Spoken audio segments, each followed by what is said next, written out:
You will never see a more significant transformation than in your first 365 days of training. Your muscles are simply primed for growth. This glorious time of unsubstantiated growth has been termed newbie gains and will be unmatched for the rest of your lifting career. But to what extent can you really expect your muscles to grow in your first year of lifting? And are there ways you can maximize your potential? We'll explain this period of awesome gains in greater detail and provide specific answers to both those questions. Why do you want to start going to the gym? It's the first question most trainers ask. But honestly, we don't even need to give you time to think, as we already know the answer: to get big. If you're like the vast majority of lifters who have given themselves this new goal in life, one of your primary reasons to even start lifting is to grow muscle. But how much can we reasonably expect to grow in 1 year? To answer that, let's first start with a short story. In 1973, a man named Casey Viator joined one of the craziest studies in sports science that we've ever seen, called the Colorado Experiment, where Arthur Jones, the inventor of Nautilus training equipment, conducted a 28-day study to prove that rapid muscle hypertrophy was possible. In it, a group of men trained every other day using a special program. This program included performing one set of 10 to 14 different exercises. Each set was done to complete failure, which is where you can't even complete even a single repetition at the end of each set. After the study, Casey had gained an astonishing 63 pounds of muscle. You heard that right. It's reported that Casey had gained 63 pounds of muscle in just 28 days. So does this mean you can expect to see those same results? Well, probably not. Depending on who you ask, this story is either a testament to dedication or a simple example of great marketing. And even if it was true, it would be a 1 in a billion experience. Still, thanks to social media and influencers, we are constantly bombarded with absolutely insane body transformations that spew out completely unrealistic numbers. Those bogus claims lead to many starting their fitness journey with the expectation that they'll be gracing the covers of fitness mags in just 365 days. If putting on muscle was as easy as putting on fat, that might be true. Unfortunately, it's not. A wise person once said, "Good things come to those who wait." Another wise person also said, "Slow and steady wins the race," and both of those quotes can be applied to building muscle. That's because building muscle is a long, slow process that takes consistency and dedication. However, if you stick with it, you'll surely be rewarded for your hard work. And luckily, 1 year is more than enough time to see some amazing results. In fact, it'll probably be your best year. To determine how much muscle we can expect to grow in 1 year for a newbie, we must first examine the rate at which muscle grows. In 2007, a large meta-study was conducted that looked over 200 studies to identify the average increase in muscle mass that occurred with differences in training variables. The study looked at individual muscles and tracked how much they grew each day. For quadriceps, the average increase seen under training was 0.11% per day, but some grew as fast as 0.26%. For biceps, the average increase was 0.20% per day, with 0.33% being the largest. Keep in mind that the studies being looked at included both trained and untrained individuals using a plethora of different variables. With that in mind, untrained and sedentary individuals will tend to have a greater response due to the novelty of the stimuli. However, even within this group of new lifters, there's still a large variety of response. The old adage, "life isn't fair," also applies to building muscle in your first year. Everyone has a different story to tell. For example, take a look at this study in 2005 that examined the difference in muscle growth in untrained subjects undergoing bicep training. This was a huge study, using 585 men and women who had not trained in at least 1 year. They were then put on a 12-week progressive overload program, which is a type of strength training that involves gradually increasing the intensity or difficulty. And the results? Well, they were mixed. On average, the trainees' biceps increased by 15 to 20% over the entire 12 weeks. However, some trainees saw an increase of 55%, but at the same time, some trainees actually saw a decrease of 5%. This means there was a range of -5% to +55% on muscle growth. So, what causes the difference in growth? Well, a few things. First, the one area you have no control over: genetics. Our individual genetics can exert great effort on how much muscle we grow. For example, a mutation in your MTSN gene. Your MTSN gene is responsible for encoding what's known as myostatin. Myostatin regulates muscle growth by actually impeding it. In other words, when myostatin is present, it prevents muscle growth. Research has found that when there are mutations in this MTSN gene, it prevents the production of myostatin. As a result, the individual is able to grow significantly more muscle faster. In fact, it's reported that pro strongman Eddie Hall has this mutation, a real-life Hercules. On the other hand, there are what are called non-responders, or those who don't respond to the stimuli of resistance training in the same degree as, quote, normal people.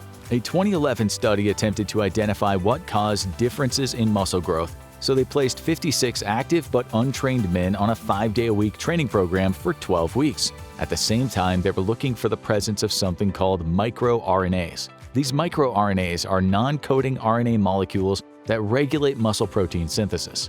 Then they compared the muscle gain of the top 20% with the bottom 20% and found that there could be up to a 4 times difference in muscle growth between the highest and lowest groups. In addition, there was a correlation between expressions of various microRNAs with the low and high responders. Unfortunately, or even fortunately depending on where you land on the spectrum, there's absolutely nothing you can do about this. So while it's interesting to know, let's look at some factors you do have control over during your first year. First, to optimize your muscle growth, you have to eat right. When we train, we place a ton of stress on our bodies. This stress breaks down muscle, which then requires fuel to rebuild. Short disclaimer, there's a ton of nuance with losing fat and gaining muscle together, and we'll touch on that later, but generally, you need to focus on one or the other. So first, you need to eat. You need those calories for energy to build new muscle. In fact, without it, you might actually lose muscle. Therefore, getting in a daily surplus of 300 to 500 calories will help maximize your growth. Second, you gotta up your protein. Protein is made up of amino acids, the building blocks of muscle, which are responsible for repairing damaged muscle and promoting muscle growth. Your new training will cause extra muscle damage, increasing your protein needs. Skimping out on protein as a new lifter could literally mean forfeiting gains in your first year, and there's studies to back this up. In 2007, a study used 19 untrained men in a 10-week resistance training study. These men were put into 2 groups. The first group consumed a protein-free shake with 20 grams of dextrose before and after training, so 40 grams total. The second group drank a shake consisting of 20 grams of protein before and after training, also 40 grams total. Every other variable was virtually the same, including their program. At the end of 10 weeks, the carb group gained 2.7 kilograms of muscle mass, while the protein group gained 5.6 kilograms, almost 2 times as much. With that said, try to eat at least 1.6 grams of protein per kilogram of body weight. However, 2 grams per kilogram might even produce better results. And here we need to talk about carbs. We know that keto and low-carb diets are all the rage these days. We're not going to get into the intricacies of keto, but we will say don't do it if building muscle is your goal. While researchers still don't understand the exact mechanisms, new research shows that carb intake has a role in muscle hypertrophy. As such, studies have found that keto can affect the total amount of muscle one can gain. To see this play out with untrained lifters, let's look at another study. In 2020, this study specifically looked at the effect of keto on untrained individuals. The study put 2 groups of trainees on a resistance program for 8 weeks, a keto group and a traditional diet group. After the 8 weeks of training, the trainees on a keto diet made no notable changes in lean body mass. On the contrary, those who followed a traditional diet saw an increase of 2.8 kilograms. It's important to note that both groups ate 2 grams of protein per kilogram of body weight, so the only difference was the amount of carbs. With that in mind, save the low-carb diets for later, as they're definitely not ideal when muscle mass is your #1 goal. What's considered low-carb? There's no specific definition, but you'll likely see much better results with at least 2 to 3 grams of carbs per kilogram of body weight. Another factor that'll affect muscle gain in your first year is supplements. Will you do this 100% natural, or will you use some nutrition supplements? While we already talked about protein shakes, now we're going to talk about things like creatine and, well, we're just going to talk about creatine. That's because creatine is by far the most powerful supplement on the market. It's the most studied and the most effective supplement we can take to increase our muscle growth. If you're trying to increase muscle mass and not taking creatine, you're doing it wrong. In long-term studies, trainees taking creatine gained up to twice as much muscle mass as those who didn't. This equates to about an extra 4 pounds in 12 weeks of training. In short, you should expect to gain a lot more muscle during your first year of training if you're taking creatine. But wait, genetics strikes again. While creatine is fantastic, genetics plays a role here too. There's about a 20% chance you're either a non-responder or a quasi-responder to creatine. If this is you, you're not going to see the same results as responders. And of course, then there's your actual training. Everyone wants a secret program to put on as much muscle mass as possible. Well, it turns out that it doesn't really matter what you do during your first year of training, that is, as long as you follow some basic guidelines. First, follow a program emphasizing progressive overload. That means following a program that gets more difficult over time. Your body will quickly acclimate to whatever you're doing, so you have to keep challenging it. You're simply not going to grow if you don't give your body a reason. Second, concentrate on increasing that progressive overload by increasing total volume. During your first year, this extra volume will be able to come from simply adding small increments of weight on the bar. More weight on the bar equals bigger muscles. Third, studies show that training a muscle 2 to 3 times a week provides the best results. This is true for both trained and untrained individuals. That means you've got to give your body time to rest. Even if you're excited to hit the gym every single day, you've got to give your body some time to relax and grow those muscles you're working on. Fourth, train with maximal intensity or very close to it. Some studies have shown that when trained to failure, untrained individuals can see maximal progress when using just one set in the upper body muscles. In recent years, there's been growing evidence that it's better to train a couple reps shy of failure, as it produces similar amounts of hypertrophy and strength while reducing overall fatigue. But regardless of whether you go to failure or stop just before, the real point is that intensity plays a major role, especially in untrained lifters. And fifth, stick with compound movements your first year. That means exercises like squats, bench press, and deadlifts. Multiple studies have shown that when training appropriately, a single joint exercise like seated leg curls provide no benefit to a training program for novice lifters. On the other hand, compound exercises not only decrease the time needed, they also elicit greater gains in strength. So, we're not saying don't ever use isolation, but focus on using compound movements to make up the majority of your program, especially during your first year. So we just reviewed some of the factors that will affect your muscle growth in your first year. But what does all this mean for us? We've mostly been focused on those looking at gaining muscle in their first year. However, we know there are a lot of people who want to lose fat while gaining muscle when they first start training, what we call a body recomposition. In the past, it's usually been thought that this can't happen. However, there are an increasing amount of studies that show this is actually possible. This is especially true during your first year of training.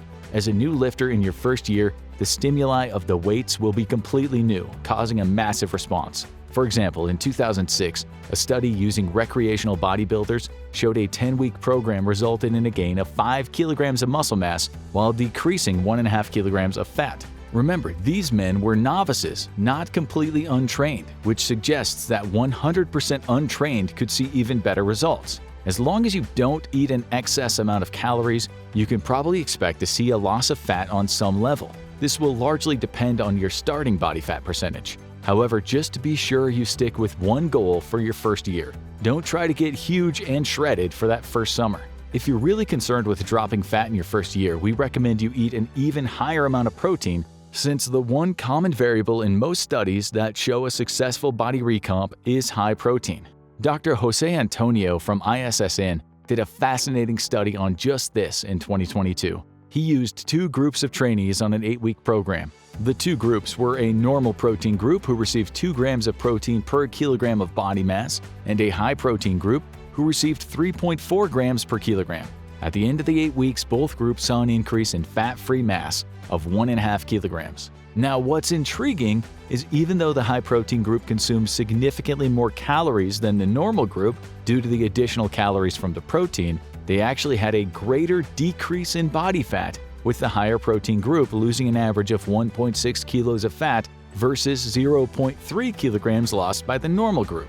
But how long must you wait to start seeing results? Fortunately for you, this doesn't take a year. Far from it. This is important, as seeing growth can be just the motivating factor you need to keep pushing forward. You're not going to see any noticeable changes right away, as your body needs time to repair itself and grow. In fact, you'll likely see no change at all for the first few weeks. It's going to take about a month to start seeing some noticeable results, then another 1 to 2 months to see some significant changes. While that may seem like a long time to wait, trust us, it's worth it. What seems to happen to everybody is that one day they wake up, go to the shower, and catch themselves in the mirror. All of a sudden, they can see all their hard work has paid off. Maybe it's a bicep vein poking through, or your delts have a nice little cap. Whatever it is you notice first, it's one of the best highs you'll get in your lifting career. So, What's the real answer? How much muscle can you realistically expect to put on in your first year of training? Well, we've gone over quite a few different studies and saw significant gains. For example, some of the studies suggest 5 kilograms in 10 weeks, 2.8 kilograms in 8 weeks, 5.6 kilograms in 10 weeks, or 5 kilograms in 12 weeks. Those numbers fall in line with what you can expect in your first year, anywhere from half a kilogram to 2 kilograms per month, with an average of 1 kilogram per month. This means you might be able to grow 24 kilograms or over 50 pounds of muscle in your first year. Well, not exactly. Recall that there is a range in the rate of growth, and while it would be nice, those higher rates of growth won't stay consistent throughout the year. In fact, you'll only see the maximum rate of growth for the first few months. While there haven't really been any specific studies that have examined this long term, it's estimated that the maximum amount of time one might see higher rates of growth is 20 weeks, which is followed by a decrease. With that said, an increase of 20 to 25 pounds will be an average amount of muscle growth in your first year of training. Knowing how much you can gain is pretty cool, but how does it impact our training? Well, as you saw, there was a significant amount of variance in the study results. This variance is a result of the many factors that can affect your growth. While some of these you can't control, there are quite a few you can. To ensure you maximize your growth in the first year, we highly encourage you to remember a few things to maximize your gains in 365 days. First, get in a 300 to 500 calorie surplus. Second, make sure you eat enough protein, at least 1.6 grams of protein per kilogram of body weight. However, eating 2 grams might produce even better results and may even be more effective for a body recomp. Remember, no low-carb diets. Eat 2 to 3 grams of carbs per kilogram of body weight. As for supplements, if you're going to take one, take creatine. Get enough rest, including sleep, 7 to 9 hours every night. And follow a structured program that emphasizes progressive overload by increasing volume, focuses on compound movements, and trains each muscle 2 times per week. Easy, right? But whether you have that mutated MSTN gene or are stuck with regular old genes like most of us, the amount of muscle you gain shouldn't really have any massive effect on your training. Your job in the gym is to always give 100% effort and train consistently.